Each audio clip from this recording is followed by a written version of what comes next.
أنا يوسف، أغلب أصدقائي اللي يعرفوني أحب الأكل، لكن هالمرة بطريقة مختلفة كلش راح أثبت لكم حبي للأكل.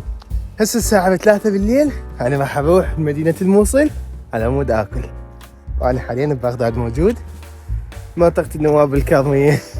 وللإثبات أكثر هاي حسينية النواب.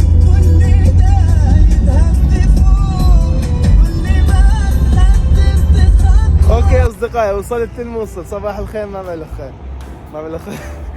اوكي، اول شغله نسويها هو السمح نفتح، وبعدها نطلع نجرب الاكل الموصلي. بس اليوم جينا الموصل حتى ناكل بس، اوكي؟ مو ناكل بس، يعني نجرب الاكل الموصلي بس. الاكل الموصلي ما راح نروح الاماكن ونشرح عنها وكذا، اوكي؟ خليكم يعني. جيت على النبي يونس هسه، وراح ارجع من النبي يونس، بس جيت اخذت راشي هديه ورجعت. اوكي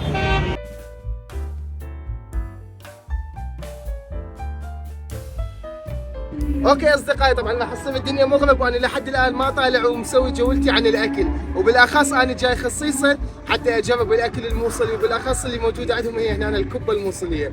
فصراحه شويه نحول وما اعرف مريض او لا، بس بالنهايه ما اعرف ليش ما جاي اطلع. صار لي من الساعه 11، يعني من الساعه 11 قاعد، كل ساعه اقول يلا فد شويه اطلع فد شويه، ولحد الان هسه يلا قررت اطلع، وهسه تقريبا الساعه 5:30.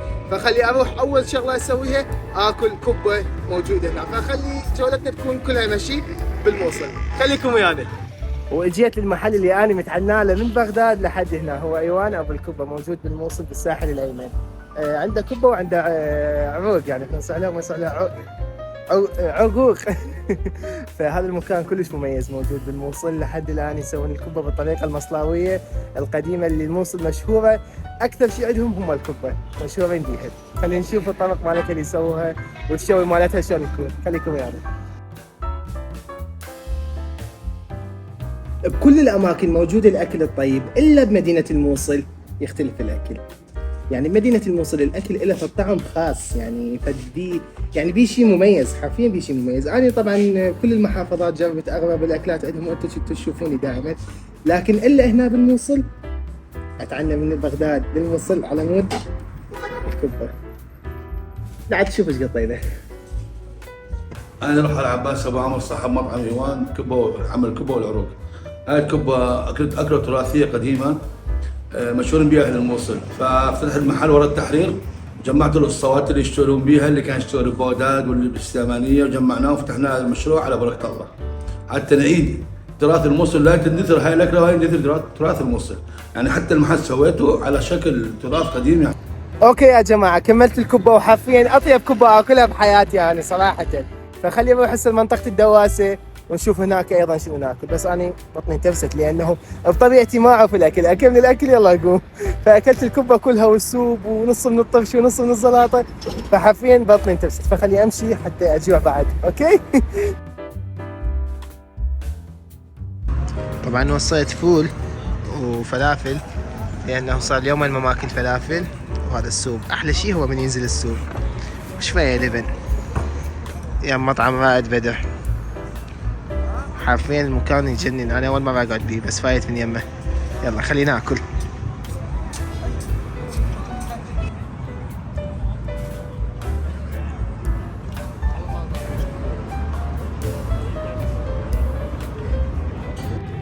اوكي اصدقائي، هنا صار اقول لكم انتهى هذا الفلوق الحلو مالتنا. صراحه تجربه حلوه كلش، انه اجي من بغداد للموصل على مود اكل، فتجربه كلش حلوه. شيروا الفيديو ودزوا لاصدقائكم وقولوا لهم تسوون هاي التجربه مثل ما سواها يوسف، يروحون طبعا اصدقائكم اللي ياكلون هواي العظامه. اوكي، بس اتمنى منكم تنشرون الفيديو بكل مكان، لانه جاي نتعب وجاي نسافر وجاي نروح ونرجع، وصفيات وطريق ووقت وتعب. وانا ما اعرف، اول ما دخلت الموصل ما ضبط والله. طبعا ما نايم نومي قليل كلش، فما ضبط. فاتمنى تكافئونا على هذا التعب مالتنا، وتشيرون الفيديو وتكتبوا لنا كلامكم الحلو الى اخره. باي، انتظرونا بفلوقات اقوى وبتحديات اقوى وبسفرات اقوى وباشياء هواي احلى.